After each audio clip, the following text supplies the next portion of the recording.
Welcome to Scofield Farm. Today I get to show you the new garden beds that my family is building for me, for us, in our garden, and just the progress we've made. I'm going to talk you kind of through how we do it and show you a little bit of it. And I am so excited because most of our tomatoes are going to be grown in these beds because I want fresh new beds for my tomatoes to kind of rest a couple other beds. Let me show you what I'm talking about.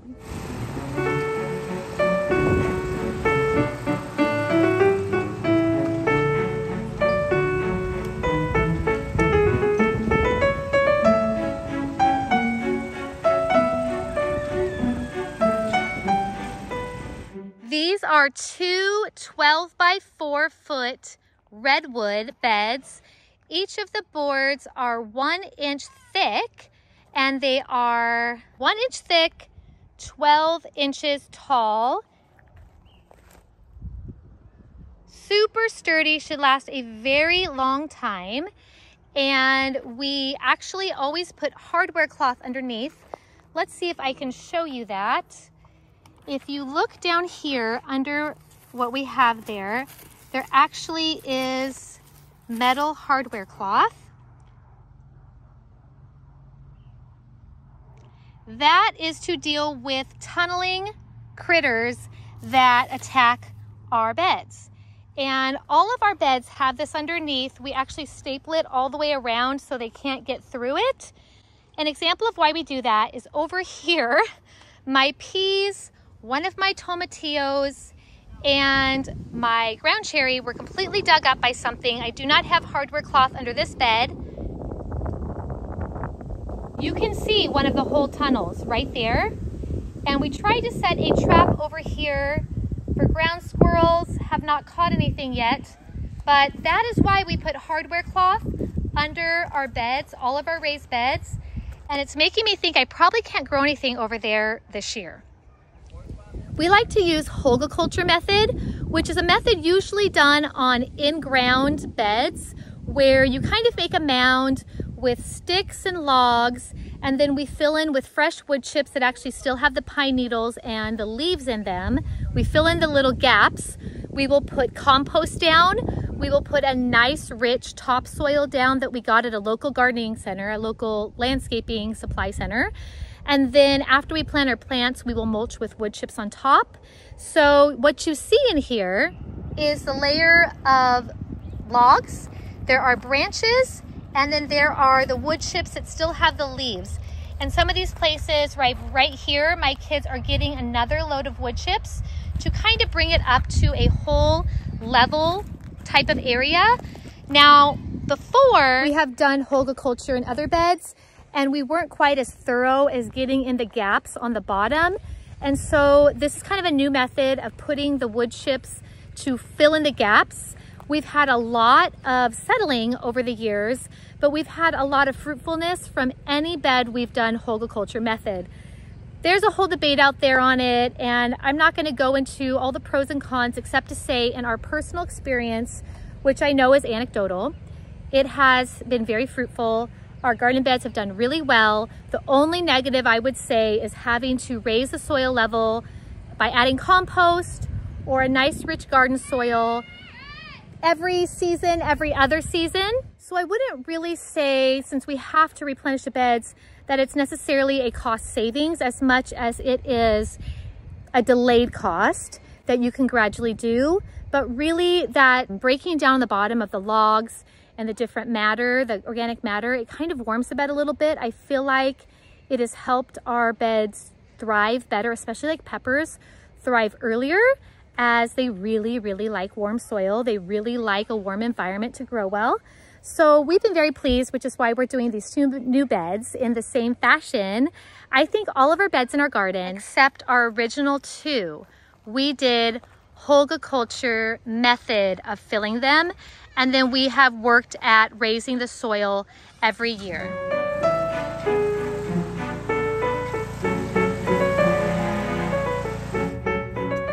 We're also working on putting up a second valve to run water to the new beds and actually run water to some of the areas we don't have water yet. And my poppies are just lining the sides of it, happy as can be. Taking over my garden path. Yeah, a lot of trenching to be done to grow food. A lot of hard work in clay soil.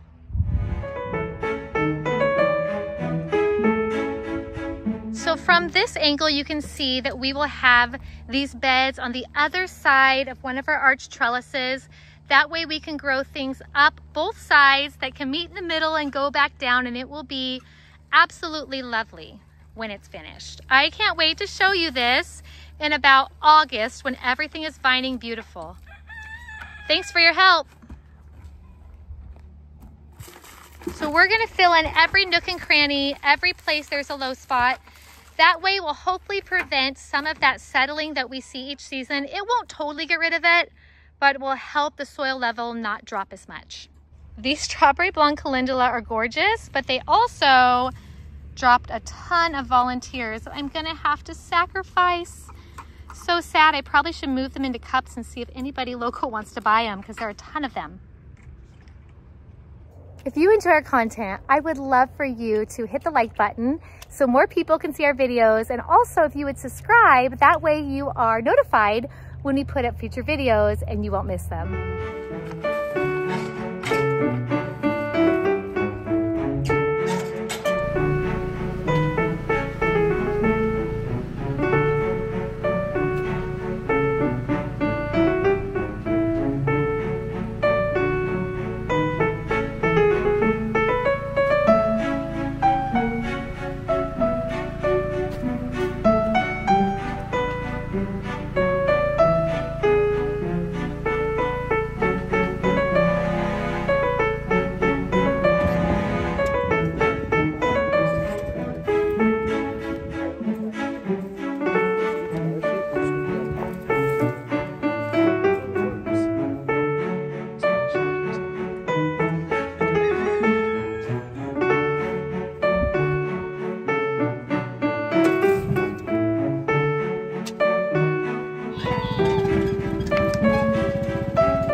Okay, one bed is pretty much done with compost. We still have another bed to go, and this stuff takes time. I am so thankful my family are such hard workers, and we are going to get to grow wonderful tomatoes in this rich, dark compost.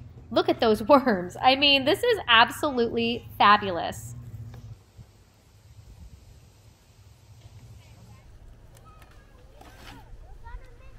Building and filling new garden beds is no easy task. That's why we really have focused on getting enough really good quality compost made so that the tomatoes that we're planning on growing in these beds get the very best start possible.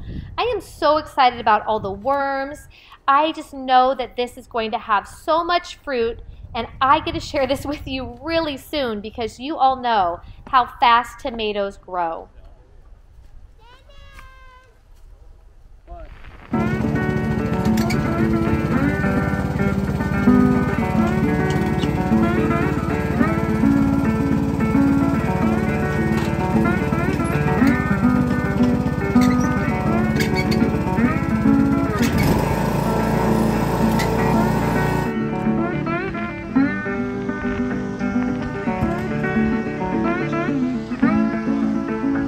So as you know, the bottom has the logs, the branches, the wood chips. Then we did a compost layer. Next, we're going to put on a nice garden soil layer that we got at a local landscaping company. Watering in each layer is pretty important because the last thing that we want in our dry, hot climate is to have hydrophobic soil, which simply means the soil has dried out too much and it won't retain water anymore. And the water will actually drain off the sides of the soil down the sides of the bed.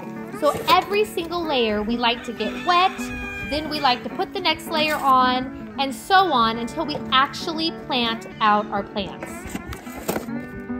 My family also have been digging this trench to put in irrigation to the new beds and also to a couple of our beds that are existing.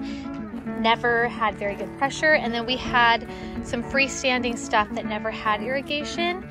So it's not done, but we have a new valve.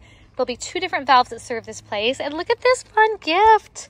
They gave this to me for my birthday, which is so helpful with my back and stuff. I just need to have the trenches filled back in so I can actually walk in this garden.